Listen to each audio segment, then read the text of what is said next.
How to enable the Clipboard Emoji features in Windows 11.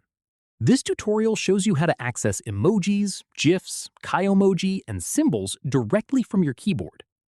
First, open any app where you can type, like Notepad, a browser, or a messaging app, and click on a text field so your cursor is active. From there, press Windows key plus the full stop key to open the Emoji panel.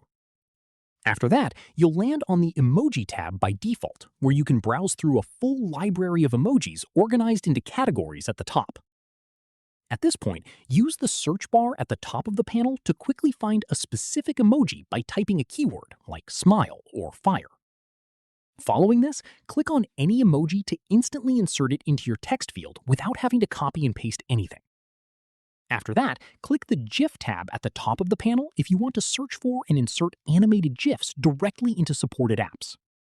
From here, click the kaomoji tab to browse a collection of text-based emoticons, like the ones made from characters and symbols.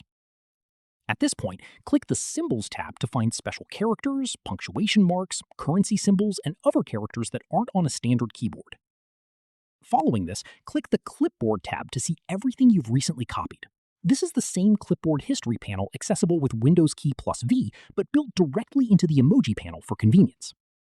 Finally, the Emoji panel works in almost any text field across Windows, so you can use it anywhere you need to type. That's how you use the Emoji and Clipboard panel in Windows 11.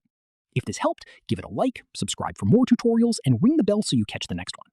See you then!